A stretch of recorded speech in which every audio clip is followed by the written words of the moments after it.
Hello दोस्तों, स्वागत है आपका मेरे चैनल ऐशु नावेल वर्ल्ड में। अगर आपको इसके आगे के एपिसोड सुनने हैं तो वीडियो को लाइक और कमेंट कीजिए, साथ ही साथ मेरे चैनल को सब्सक्राइब कीजिए।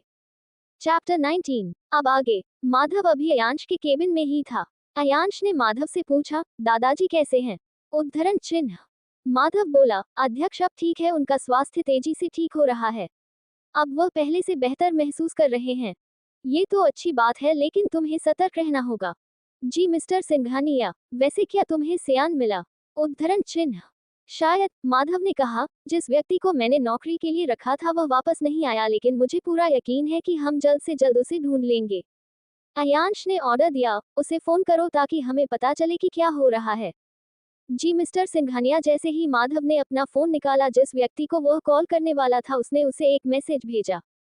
मैंने सियान को पकड़ लिया था और उसे हमारे पास लाने वाला था, लेकिन मुझ पर किसी ऐसे व्यक्ति ने हमला कर दिया जिसे मैं पहचान नहीं सका। हम दोनों को पकड़ लिया गया और एक गोदाम में फेंक दिया गया था, जहां उन्होंने मेरी जीप काट दी। उन्होंने मुझे छोड़ दिया, लेकिन मुझे लगता है कि वह अब तक सियान को ले जा चुके होंगे। क्या तुम जानते हो कि वह लोग उसे कहाँ ले गए होंगे? क्या तुम उन्हें पहचानने में कामयाब हुए? माधव ने परेशान होते कहा। नहीं, वह उन्होंने मास्क पहने थे, आदमी ने जवाब दिया। मेरी जीप काटने के बाद उन्होंने मुझे छोड़ दिया, लेकिन मुझे लगता है कि जिस व्यक्ति ने मेरे साथ मारपीट की उसके बाह पर एक सांप का टैटू था। दूसरा व्यक्ति किसी बड़े इंसान की तरह लग रहा था, उसने सूट पहना था और उसके जूते काफी महंगे थे। ठीक है, घर जाकर आराम करो। मैं थोड़ी देर में तुम्हारे बैंक खाते में पैसे ट्रांसफर करूंगा। उस आदमी के टेक्स्ट मैसेज का जवाब देने के बाद माधव ने गंभीर चेहरे के साथ अयांश की ओर देखा। क्या हुआ? अयांश ने पूछा। हमारे एक आदमी ने मुझे मैसेज भेजा, उसने बताया कि जब वह सियान को पकड़ने में सफल हुआ तो उस पर किसी ने हमला कर दिया। जहां तक सियान का सवाल है, अब वह भगवान जाने कहां गया होगा। हमारे आदमी की जीप कट गई है, लेकिन उन्होंने उसे छोड़ दिया। वह बहुत सतर्क था, इसलिए उसने बताया कि उस आदमी के बाह पर एक सांप का टैटू था जो उनके लिए काम कर रहा था। दूसरे व्यक्ति ने किसी बड़े ब्रांड के जूते पहने हुए थे।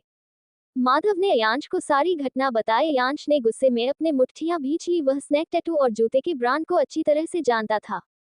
ठीक है, उस आदमी का अच्छी से ख्याल रखो और उसके अकाउंट में पैसे ट्रांसफर कर दो। उसने जो भी बताया उसके आधार पर पता करो कि जो मैं सोच रहा हूँ वह सच है या नहीं। ठीक है मिस्टर सिंघानिया, इस बार तुम्हें और लोगों को इसमें शामिल करना होगा। ठीक है, वैसे क्या आज ऑफिस में कोई जरूरी काम निपटाना है? अयांश ने माधव की ओर देखकर पूछा। नहीं, ये तो बहुत अच्छी बात है, तब तुम मेरे साथ हॉस्पिटल जा सकते हो, अयांश ने कहा। सी विला में वापस आकर इश्की अपने बेडरूम में आराम कर रही थी, तभी उसे एक फोन आया। जब इश्की ने फोन देखा तो यह मैसेज हेनरी से मिला था और उन्होंने बताया था कि उनकी तैयारियां पूरी हो गई है और छोटे छोटे काम शुरू हो चुके हैं। इश्की इस बात से काफी खुश हुई और उसने कहा कि वह जल्द से जल्द वहां आने की कोशिश करेगी। अयांश ने अपने दादाजी के वार्ड का गेट खोला तो उसने देखा डॉक्टर उसके दादाजी को चेक कर रहे थे। मिस्टर सिंघानिया, आपके दादाजी की हालत अब पहले से ठीक लग रही है। ठीक है, लेकिन उन्हें बेड पर कितने टाइम तक रहना होगा? कम से कम 2 महीने। इसके अलावा जितना संभव हो सके उन्हें आराम करना चाहिए ताकि वह तेजी से ठीक हो सके। थैंक यू डॉक्टर, अयांश ने कहा। कंपनी में सब कैसा चल रहा है? मिस्टर सिंघानिया ने पूछा। मिस्टर सिंघानिया ने काफी टाइम से कंपनी के बारे में कुछ भी नहीं पूछा था, इसलिए आखिरकार आज उन्हें यह मौका मिला। हालांकि वह जानते थे कि अयांश अच्छी तरह से सब कुछ संभाल सकता है, लेकिन वह अपनी कंपनी को याद किए बिना नहीं रह सके। अयांश ने देखा कि उसके दादाजी कई बार कंपनी को लेकर परेशान हो चुके हैं, इसलिए उसने उन्हें थोड़ी बहुत जानकारी दी। लगता है कंपनी अच्छी चल रही है, मिस्टर सिंघानिया ने कहा, और उन्होंने अभिमान सिंघानिया की कंपनी के बारे में भी पूछा कि क्या उसमें कुछ गड़बड़ी तो नहीं है, लेकिन अयांश ने उन्हें ज्यादा कुछ न बताते हुए कहा कि सब ठीक है। वह किसी भी कीमत पर अपने दादी जी को परेशान नहीं करना चाहता था। अचानक मिस्टर सिंघानिया को ख्याल आया कि इश्की आज अयांश के साथ नहीं आए। उन्होंने पूछा, वैसे इश्की आज तुम्हारे साथ क्यों नहीं आई? इश्की और मैं कल रेस कोर्स गए थे, उस टाइम इश्की खो गई थी, इसलिए आज इश्की अपनी दादी से मिलने गई है, वह बाद में आ जाएगी। ठीक है, तुम काफी टाइम से यहाँ हो, अब तुम जा सकते हो, अयांश ने सिर हिलाया और वहां से चला गया। अगले दिन इश्की दादाजी से मिलने हॉस्पिटल गई। दादाजी, मैं आपसे मिलने आई हूँ, उसने वार्ड का गेट खोलते ही कहा। तुम आ गई इश्की, मिस्टर सिंघानिया बुक पढ़ रहे थे। उन्होंने इश्की को देखते ही खुश होकर उसे अंदर बुलाया। क्या तुम अच्छा महसूस कर रही हो? इश्की ने उलझन में पूछा। मुझे क्या हुआ? उद्धरण चिन्ह। अयांश ने मुझे बताया कि रेसकोर्स में क्या हुआ था। अब मैं काफी अच्छा महसूस कर रही हूँ, इश्की ने कहा और सोचा, ऐसा लगता है कि दादाजी को रेसकोर्स में जो हुआ उसके बारे में ज्यादा नहीं पता। थोड़ी देर बात करने के बाद इश्की वहां से जाते हुए बोली, आप आराम करिए दादाजी, मैं आपसे कल मिलने आऊंगी। इश्की के जाने के बाद अयांश अपने दादाजी से मिलने आया। दादाजी ने उसे बताया कि इश्की वहां आई थी और वह थोड़ी उदास भी लग रही थी। अयांश को उसे जाकर मानना चाहिए, अगर वह उससे नाराज है तो वह मान जाएगी। ठीक है दादाजी, आप आराम करिए, अयांश बोला और वहां से बाहर आ गया। जब वह कार में था तो उसके दिमाग में अपने दादाजी की बातें ही घूम रही थी और उसने थोड़ी देर बाद कहा, मुझे सी विला ले चलो। लंबी ड्राइव के बाद आखिरकार अयांश विला के गेट के बाहर पहुंचा। हम पहुंच गए मिस्टर सिंघानिया, माधव ने बताया। अयांश ने विला पर एक नजर डाली और सोचा, क्या मुझे अंदर जाना चाहिए या बस यही बैठकर देखना चाहिए।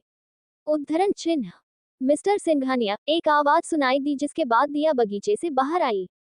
अयांश ने जब दिया को देखा तो उसे अब अजीब लगने लगा, लेकिन उसने कुछ न कहते हुए दिया से कहा, हेलो दिया, क्या आप अंदर नहीं आने वाले? दिया ने ध्यान से पूछा, बेशक मैं आ रहा हूँ। अयांश मुस्कुराते हुए कार से बाहर निकाला और अंदर जाने लगा। बैठिए मिस्टर सिंघानिया, दिया ने अयांश को सोफे पर बैठने के लिए कहा। मैं मिस कपूर को बुलाकर लाती हूँ। दिया समझदार थी। अयांश ने उसे मुस्कुरा कर देखा और लिविंग के सोफे पर बैठकर चारों तरफ अपनी नजर घूमने लगा। कुछ मिनट बाद दिया अकेले आए और बोली, मिस्टर सिंघानिया, मिस कपूर ने कहा है कि उनकी तबीयत ठीक नहीं है, इसलिए वह नीचे नहीं आएंगे, लेकिन मुझे लगता है कि आप उन्हें देखने के लिए ऊपर जा सकते हैं। दिया ने मुस्कुराते हुए कहा। अयांश ने हिलाकर संकेत दिया कि वह समझ गया है, लेकिन फिर वह चुपचाप सोचने लगा कि क्या ये करना ठीक रहेगा या नहीं। अगर वह उसे अंदर नहीं आने देगी तो उसकी बेइज्जती हो जाएगी। थक हार कर अयांश लिविंग रूम में बैठकर उसके बाहर आने का इंतजार करने लगा। जब वह टीवी में न्यूज़ देख रहा था तो उसे इस बात का ख्याल नहीं आया कि काफी टाइम हो गया है। जब इश्की पानी लेने के लिए बाहर निकली तभी उसने लिविंग रूम से टीवी की आवाज सुनी। जैसे ही वह आगे बढ़ी उसकी नजर अयांश से मिली, जो इस समय वहां देख रहा था। एक पल के लिए दोनों हैरान रह गए। तुम जाग रही हो? अयांश ने मुस्कुराते हुए पूछा। इश्की ने अपने कप में पानी डाला और सोफे पर बैठकर टीवी देखने लगी। उसने बस एक बार अयांश को देखा। क्या तुम पूरे समय यही बैठे रहे? इश्की ने आखिरकार अयांश से पूछा। हाँ, आज न्यूज़ में बहुत कुछ चल रहा था, अयांश ने कहा और उसने आगे कुछ नहीं कहा। इश्की ने अपनी हंसी दबाई और बोली, तुम यहाँ क्यों आए? उद्धरण चिन्ह। कुछ खास नहीं, मैं तो बस दादी से मिलने आया था। अयांश ने झूठ बोला। ठीक है, अब मुझे लगता है कि आप उनसे मिल चुके होंगे, अब आप जा सकते हैं, क्योंकि हमारे पास यहाँ करने के लिए और कुछ नहीं है। जरूर, अयांश ने जवाब दिया। वह अभी भी इश्की के आगे झुकना नहीं चाहता था। अयांश वहां से चला गया। अगले दिन इश्की मिस्टर सिंघानिया से मिलने हॉस्पिटल गई। जब मिस्टर सिंघानिया ने इश्की को देखा तो वह काफी खुश हो गए। दोनों ने काफी बातें की। बातों ही बातों में मिस्टर सिंघानिया ने बताया कि उन्होंने अयांश को इश्की से बातें करने के लिए कहा था। तब जाकर इश्की को पता चला कि अयांश मिस्टर सिंघानिया की वजह से ही उसके घर आया था। मिस्टर सिंघानिया चाहते थे कि इश्की और अयांश एक दूसरे के साथ टाइम बिताए ताकि वह और अच्छे से एक दूसरे को समझ सके। तभी वहां डॉक्टर आया और उसने दवाइयों के बारे में इश्की से पूछा। इश्की ने पुरानी दवाई चलाने के लिए ही कहा। तभी इश्की का फोन बजा। इश्की ने फोन उठाया तो उसे हेमंत का कॉल आया था। कहाँ हो तुम? मुझे तुमसे मिलना है। इश्की तुरंत बोली, मेरे पास टाइम नहीं है, मैं दादाजी से मिलने के लिए हॉस्पिटल आई हूँ, अगर तुम्हें आना है तो तुम भी आ सकते हो। मुझे तुमसे कुछ बात करनी है, क्या तुम लाइब्रेरी आ सकती हो? उद्धरण चिन्ह। नहीं, मैं अभी दादाजी की देखभाल कर रही हूँ, मैं बाद में आऊंगी। इश्की ने फोन रख दिया। तभी मिस्टर सिंघानिया बोले, अगर कोई जरूरी काम है तो तुम जा सकती हो, यहाँ तुम्हें बैठने की कोई जरूरत नहीं है। इश्की ने सिर हिलाया और वहां से चली गई। इश्की जब लाइब्रेरी पहुंची तो उसे हेमंत कहीं नजर नहीं आया। इश्की ने हेमंत को मैसेज किया। तब हेमंत ने उसे बताया कि वह लाइब्रेरी की सबसे आखिरी खिड़की के पास बैठा है। इश्की तुरंत उसके पास गई। तुमने मुझे यहाँ क्यों बुलाया? इश्की ने आसपास नजर घुमाते हुए धीरे से कहा। ऐसी जगह पर हम पढ़ने के अलावा क्या कर सकते हैं? हेमंत बोला। इश्की ने हेमंत के सामने रखे बुक पर नजर डाली और बोली, क्या तुम समझ भी रहे हो कि तुम क्या पढ़ रहे हो? उद्धरण चिन्ह। क्या तुम मेरा मजाक उड़ा रही हो? क्या तुम देख नहीं सकती कि मैं क्या कर रहा हूँ? वैसे तुम विदेश कब जा रही हो? उद्धरण चिन्ह। तुम क्यों पूछ रहे हो? इश्की ने जवाब दिए बिना हेमंत की ओर देखा। और क्यों? ताकि मैं तुम्हारे साथ जा सकूं, जाहिर सी बात है, हेमंत ने गंभीरता से उसकी ओर देखते हुए कहा।